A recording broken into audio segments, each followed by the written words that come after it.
Listen at the close of this program for an important announcement of a change in time for Tales of the Texas Rangers.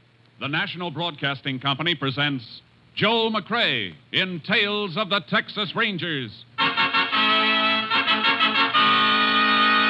Tonight, transcribed from Hollywood, another authentic reenactment of a case from the files of the Texas Rangers.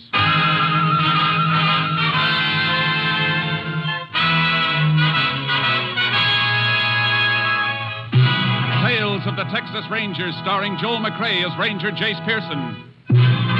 Texas, more than 260,000 square miles, and 50 men who make up the most famous and oldest law enforcement body in North America.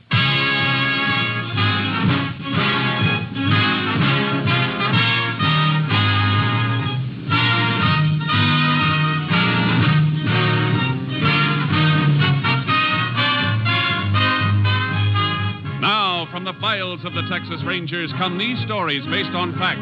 Only names, dates, and places are fictitious for obvious reasons. The events themselves are a matter of record.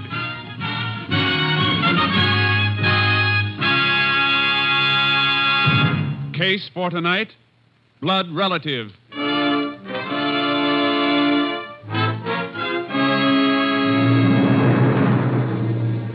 It is 4 p.m., June 26, 1949.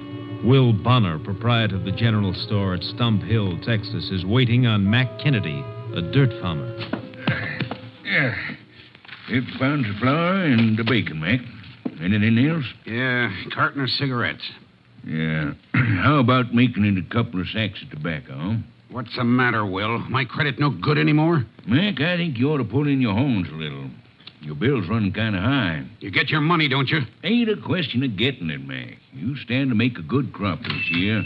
Unless you have to pay out, the better chance you'll have to get on your feet permanent, without no credit. Let me worry about...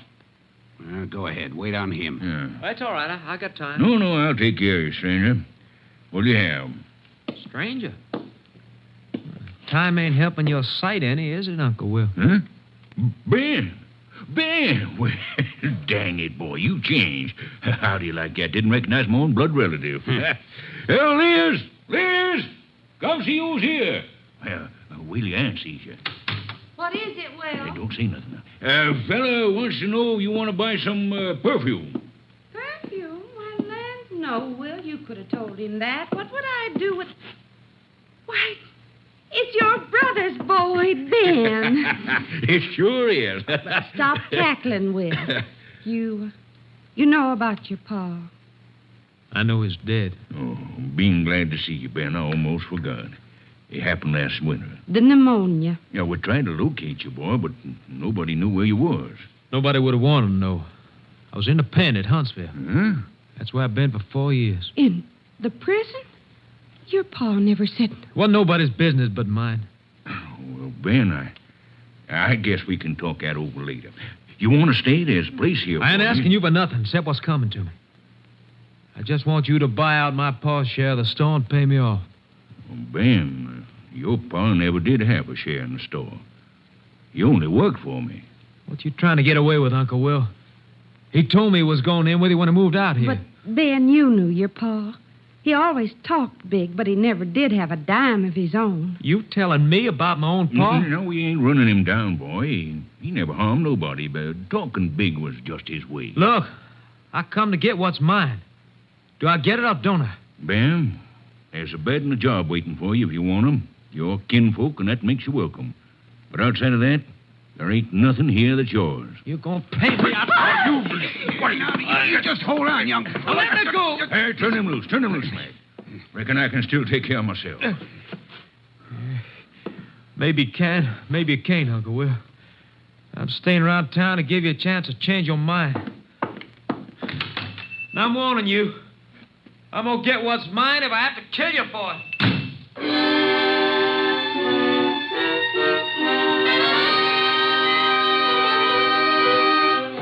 On the following morning, June 27th, neighbors found Will Bonner shot to death and his wife Liz critically wounded and unconscious in the back room living quarters of their store. The sheriff called with the assistance of a Texas Ranger. Ranger Jace Pearson was assigned to the case. Well, that's all of the story, just like I found it, Jace. You look pretty downhearted, Sheriff. Bonner a friend of yours? I knowed him all my life. He helped me get elected. Body's in the back room. You want to see it? Yeah. You can stay here if you'd rather. No, I'll come. Guess you noticed the way the safe was cracked and the door where the killer got in. Yeah, professional job, all right. I covered Will over with a sheet. Maybe I shouldn't have, but It's all right. Coroner hasn't been here yet, huh? No, he's on his way. Dead about 6-7 hours. How do you figure that, Jace? Rigor mortis just beginning to set in. You see a lot of them, you get to know. 9 o'clock now. That means it happened about 2 or 3 this morning, huh? That's close to it. How about Bonner's wife? She gonna pull through? Doc Woodson took her to the county hospital. He said there's a little chance. You've got a deputy posted at the hospital in case she comes to? Yep, he can take any statement she... Sheriff, I gotta talk to you a minute. Well, all right, Jody, come in. Farmhand works for Mac Kennedy on and off. Howdy, Ranger. Sheriff. What's on your mind, Jody? Well, I just come to pick up some feed in Mac's pickup. Heard about what happened. Know anything about it? Not exactly. But I was in town with Mac yesterday afternoon. He come to trust some supplies from Bonner. What time? Oh, about 4 o'clock. I wasn't in the store with him, but when he come out and we was driving back, Mac said Bonner had a fuss with somebody. Fella threatened to kill him. He say who the fellow was? No, but whoever it was, he took a swing at Bonner. Mac had to grab him to stop a fight. Where's Kennedy now? Well, he was out plowing when I left. Won't be able to get him by phone then. Come on, Sheriff. Let's get out there and talk to him.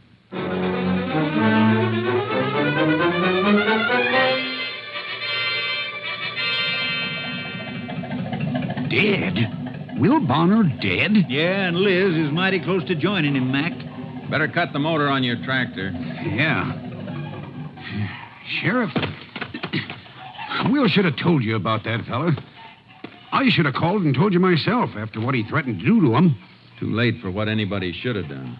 You know the man? Never saw him before, but I know who he is. Bonner's nephew. Fresh out of Huntsville. I heard him say so. An ex-con, and you didn't say anything about it? Well, Sheriff, how could I know he'd do it? A blood relative. Wasn't my affair, was it? You know the man if you saw him again? I'd know him any place. You better come into town with us. Talk while we ride. Okay. Did Bonner mention his nephew's name? Well, he called him Ben. Hey, Will Bonner had a brother died last year. Must have been his boy. We'll find out.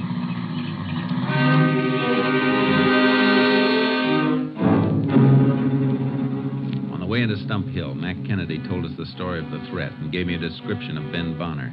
I put a shortwave radio call through to KTXA. Unit 10 to KTXA. KTXA, go ahead, Unit 10. Request all units be alerted to look out for subject Ben Bonner, recently released from Huntsville. Subject wanted for questioning in murder of Will Bonner at Stump Hill.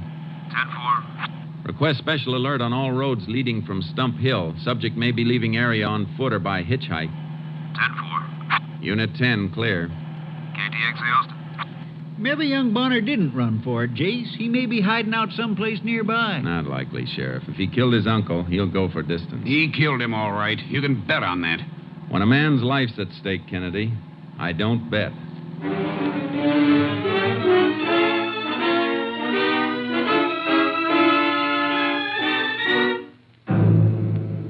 Ben Bonner wasn't around Stump Hill. He'd pulled stakes and made a run for it, all right. We got the information from a woman in the crowd near the store when we got back to town. Her name was Sadie Waddle. She ran a rooming house. I rent all my rooms to extra farmhands, generally, because I don't have to serve no meals that way, with them eating where they're working. So naturally, I thought this fella was one of them migratory hands. Yeah, I understand all that, ma'am. All I want to know is when Ben Bonner left your place. Well, it must have been just around midnight last night. Everybody was in and sleeping, and the house was locked up. And, well, the phone woke me up, and it was for him, that Ben. Phone, huh? You know who called him? Of course not. I didn't know who he was or nothing about him, except his name was Ben. Did you recognize the voice of the person who called? No. Well, please go ahead about the phone call. Well, I called him to the phone, that's all. Fine time of night to be waking people, I told him. Then he answered it. Right after that, he lit out like the devil was after him. You hear any of the conversation? I did not. I mind my own business. Besides, all he said was hello. After that, all the talking must have been done by whoever called him, because he never said another word, just listened a minute, then hung up and lit out. Phone ringing in the store, Jace. I better get it. Go ahead, Sheriff. Well, thanks for your help, Mrs. Waddle. I'm glad I'm alive to give it. Whew. I might have been murdered in my own sleep with an ex-convict under my roof. Ought to be some way we could tell him from other folks. A man who served his time can't be expected to carry a brand, ma'am. Besides, how did you know Ben Bonner's an ex-convict? How did I know? Huh. It's all over town, ain't it? Jace, the call is for you. Right there, Sheriff. Thanks, ma'am. Excuse me. Who's calling? Your headquarters, Captain Stinson. Hello, Captain. Got some good news for you, Jace.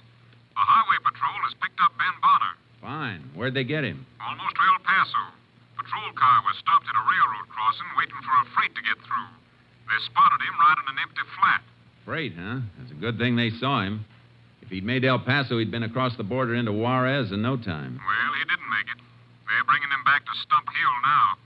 You'll have him there in a few hours. You getting a case against him? I seem to be getting plenty. Well, you don't sound too sure, Jace. I don't know. You look up his record? What was on his last ticket to Huntsville? Burglary, Jace. And that fits. Except for the killing this time. Yeah, it fits all right. Like the executioner's glove.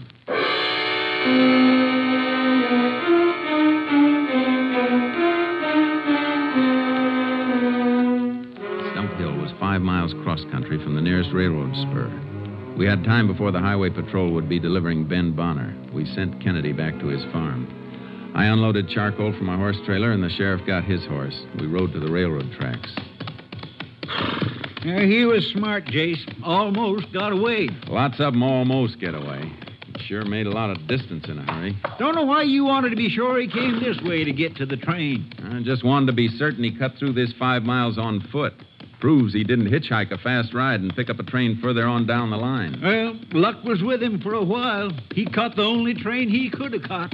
You mean only one freight goes through here at night? Yep. Hotshot passenger clears first at about 1 a.m. Freight comes through about 15 minutes later. Slows for the grade here where he jumped it. About 1:15's the schedule for the freight then, huh? That's right. Well, let's get back to town. Come on, Chuck. You look like that train schedule means something, Jace. It might. Coroner's report ought to be in by the time we get back to town. Hey, I see what you mean. If Bonner was killed between 2 and 3 a.m. like you figured... It'll mean his nephew Ben was on that freight at the time the old man was killed. The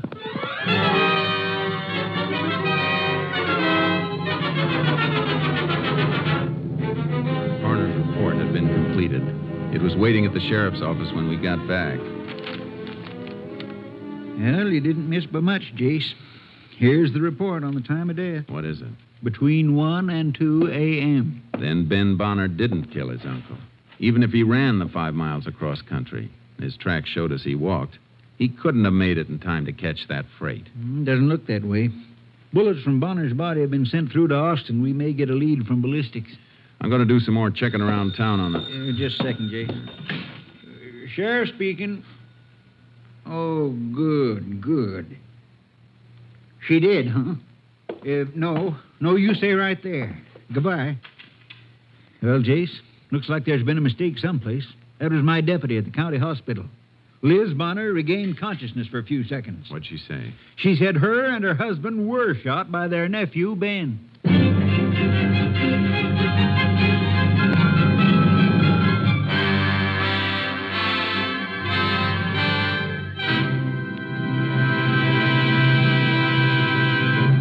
You are listening to Tales of the Texas Rangers, starring Joel McCrea as Ranger Jace Pearson.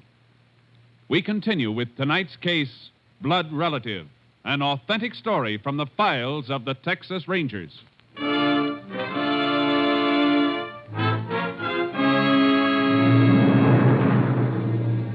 The highway patrol brought Ben Bonner back to Stump Hill and unloaded him at the local jail where the sheriff and I questioned him. But I didn't kill him, I tell you.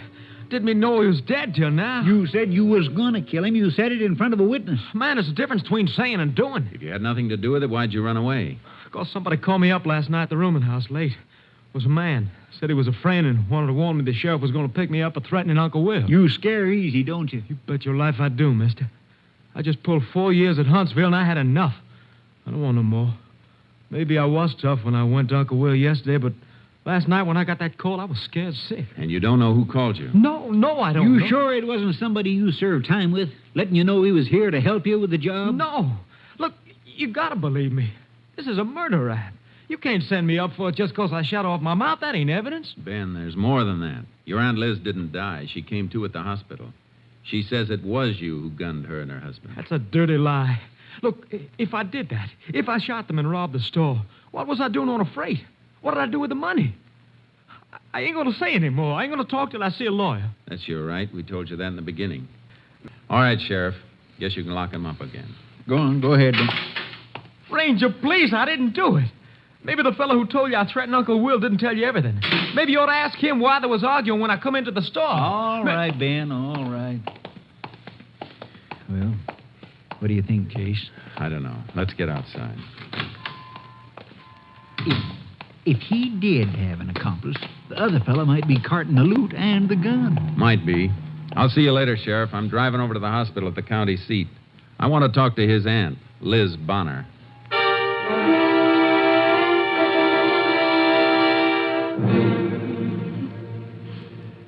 Mrs. Bonner, the doctor will only let me stay a minute. Well, shot Will, just getting up. Who shot him, Mrs. Bonner? Ben, ungrateful, wanted to help him. How did it happen? There was a noise in the store. Woke us up. Will called, said, "Who's there?" Then he got up, went to put on the lights, but Ben shot him. Did he get the lights on? Did you ever see your nephew? No, but it was him. He said he'd do it. It was him. If you didn't see him, did he say anything? Did you hear his voice and recognize it? No, he just shot Will. I screamed, and that's all. But you didn't see Ben or recognize his voice? No, but he said he would. It couldn't be anybody else. I think you're wrong, ma'am. I think it could be. I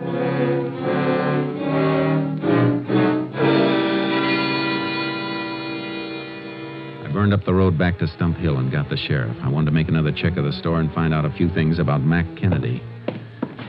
Doggone it, Jace. You're sending your dogs at the wrong tree. Mac Kennedy's been Will's friend for years. I just asked if Kennedy'd ever been in trouble. Never. He's an honest, God-fearing dirt farmer, and that's all.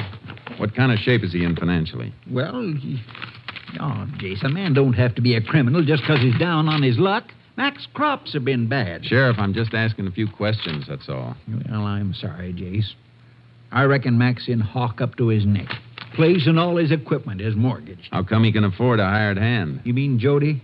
Oh, he just drifts in and out. Ain't much of a worker, but he's all Mac needs. Migrates in the spring for planting season, then out again in the fall after harvest. He doesn't work for nothing, does he? Mac pays him right off when he makes his crop and sells it. That the way he pays everybody? Yeah, it's the only time he ever has any cash. Why? Just wondering.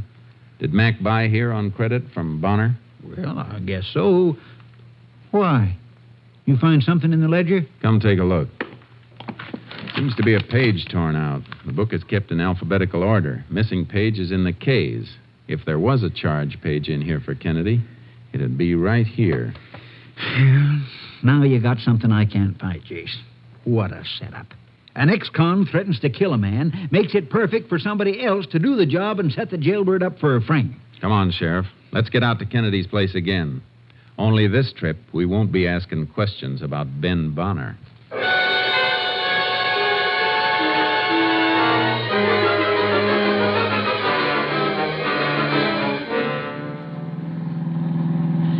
There's one thing still bothering me, Jace. Mac Kennedy's never been in trouble. So how come we both spotted the marks of a professional knob-knocker on the burglary? It's been bothering me, too. And the more I think of it, the more I wonder why he tore that charge page out of the ledger. Why do something that would point right at him when he had somebody else all set up to take the fall? Just beating the bill wouldn't make the chance worthwhile. Not with murder, it wouldn't. KTXA to Unit 10. Oh, this may be the ballistics report, Jace. Yeah. Unit 10, go ahead, KTXA. Lab report completed on bullets used in slaying of Will Bonner. 38 caliber, probably Smith & Wesson Police Special. 10-4, Unit 10, clear. KTXA Austin. A minute, KTXA. Stand by, please. KTXA standing by. What's the matter, Jace? Just got an idea, something that didn't fit before. That hand who works for Kennedy, that Jody. What's his last name? Jody, let's see, it's Pelham. Jody Pelham. Why? I'll tell you in a minute. You there, KTXA? Standing by, Unit 10. This unit requests quick check on subject Jody Pelham. Repeat, Jody Pelham. Urgent. 10-4. Get back to you with information soon as possible. Unit 10, clear. KTXA, Austin. Jace, you figuring Jody helped Mac Kennedy to pull this job? Maybe. Or maybe Jody did it on his own. I want to know if he's got a record. What switched your thinking to him? He was waiting outside Bonner's store for Kennedy when Ben walked in yesterday and made his threats. Well, sure, he admitted that. Kennedy told him about Ben when he come out, and they drove on back to the farm. Yeah, but when Jody came into town the next morning and came to tell us about the threats, he pretended he didn't know too much. Just knew that old Will Bonner had been threatened. Couldn't say who made the threats. Well, I don't get what you're driving at, Joe. If Kennedy told him, he must have told him the whole story about the threats coming from Bonner's nephew. A nephew just gotten out of prison. That'd be the logical way to tell it. And that's the way Kennedy did tell it. But Jody was anxious not to seem to know too much. Hey, sure, I see what you mean. Kennedy wasn't in town this morning till we went out and brought him in. Yeah, but when we got back, everybody in town knew that the man we were looking for was Bonner's nephew and that he was an ex-con. Sadie Waddles told us that. Only one it could have come from was Jody.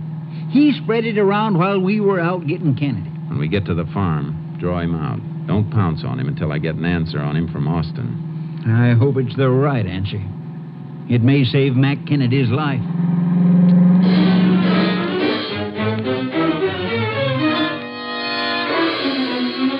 It was dark when we reached the farmhouse. There was a light on in the house, but the pickup truck wasn't in sight in the open garage. We left my car around in back of the house and went up on the porch.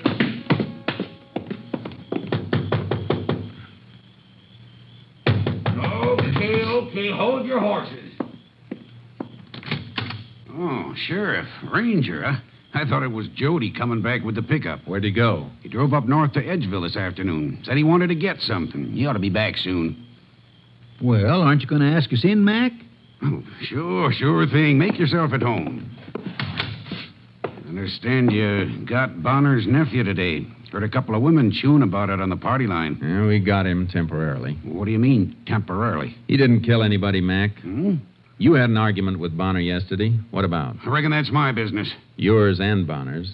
But he's dead now, so that makes it my business. Better talk up, Mac.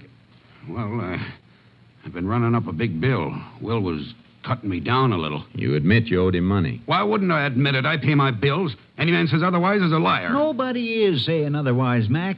You keep a gun around here anyplace? Yeah. What kind? Smith & Wesson 38. It's right there on the mantel over the fireplace. I'll get it, Jason. Oh, don't wipe off any prints. Stick a pencil in the muzzle and lift it that way. Okay. Pencil won't go in, Jace. Something jamming it. And let me see. Don't have to worry about prints on that. Outside's been wiped clean with an oil rag. Looks like paper jammed in there. We'll soon find out. I'll take these shells out and poke the pencil through. There. Why, it's Mac's charge page from the ledger. What's that? What are you trying to pull? Take it easy, Mac. We're not after you. Smell this gun and look at it, Sheriff.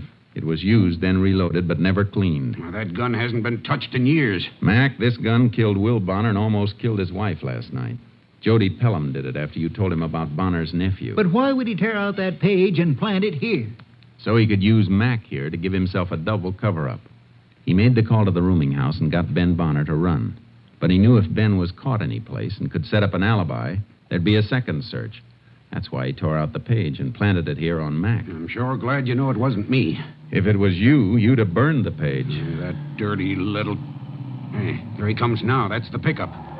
You want to help us nail him? I'd like to blow his brains out. There's a better way. Let him feel safe. Here, let me put these cuffs on you quick. Put that gun back in the mantel, Sheriff. Yeah, but are you sure that you... Like he says, Mac. Boy, I didn't know anybody was here. Mac, what's the matter? What are you doing with those things on? What's your guess, Jody? Or what's in that bag you're carrying? Well, I just picked me up a bottle, a package store in Edgeville. Yeah, what'd you use for money? You don't get credit on liquor. Well, Mac, he paid me some wages this morning. Well, you dirty little liar. Oh, I get it. I kind of wondered where he got the money. Now you know, huh? Well, when I got up last night and found he was gone, I sort of got to wondering this morning. You shut up, Mac. All right, Sheriff. I guess we can take him in. You better come along to make a statement, Jody. Sure. I hate to do a thing like this to a friend, but I guess he deserves it. Doing old Bonner like he did. Yeah. I thought you'd feel that way. Let's go. You might as well admit you fired the gun, Mac. A diphenylman test will prove you did. What kind of test is that? A man fires a gun, the nitrate from the powder gets into the pores of his hand. Chemical application shows it up. Well, he's washed his hands since last night, I reckon. Oh, washing won't get it out. Stays for a couple of days. You fired a gun recently, Jody? No. Well, then we make the same test on your hand. It'll show you the difference. Well, you don't have to do that. I don't understand that kind of stuff anyway. That's too bad. I thought you might like to see how we work. Get in. Watch him, Sheriff. All right. Well, Austin ought to have that information I requested before, Sheriff. Yeah? This might bore you, Jody. Unit 10 to KTXA. Go ahead, Unit 10. This unit back in service. Been waiting for you. Have information you requested on subject Jody Pelham. What's that? 2 years Huntsville burglary. 3 years Louisiana State Penitentiary burglary and safecracking. 10-4. Unit 10 clear. KTXA Austin. Stop this car. Let me get out of here. Watch him, Sheriff. Don't make me use this gun, Judy. You rotten. Never mind that, Mac. Here, take these keys and put the cuffs on the right man, Sheriff.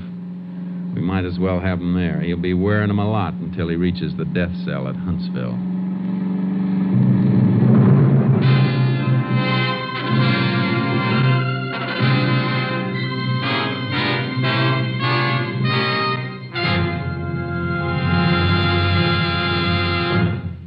Jody Pelham was tried and convicted for the wanton murder of Will Bonner.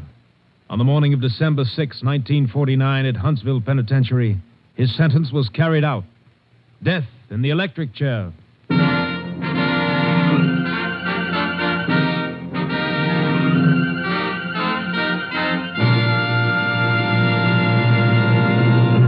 And now, here again is the star of our show, Joel McCrea. Folks, Tales of the Texas Rangers is moving to a new time. You won't hear us next Sunday, but the week after that, we'll be back just an hour and a half later than usual on NBC, right after Theater Guild. So we'll see you in 2 weeks, on Sunday, November 26th. And I hope you'll be listening. Good night. Good night, Joel. See you 1 week from this coming Sunday. Remember, friends, as Joel told you, Tales of the Texas Rangers will come to you an hour and a half later, immediately following Theater Guild. Beginning next Sunday at this time, you'll hear Hedda Hopper's fine program. The week after next, November 26th, Joel McCrea as Ranger Jace Pearson will be with you again. A week from Sunday, Joel McCrea in another authentic reenactment of a case from the files of the Texas Rangers.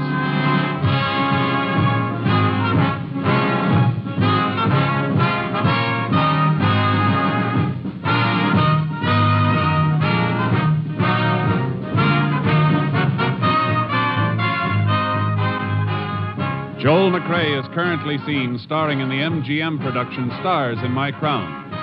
Tonight's cast included Tony Barrett, Bill Johnstone, Joe Duvall, Virginia Gregg, Parley Bear, and Byron Kane. This story was transcribed and adapted by Joel Murcott, and the program was produced and directed by Stacy Keach.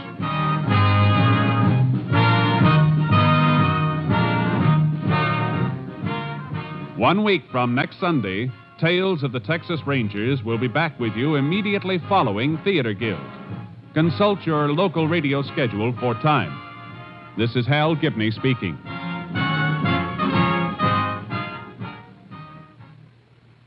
Three chimes mean good times on NBC.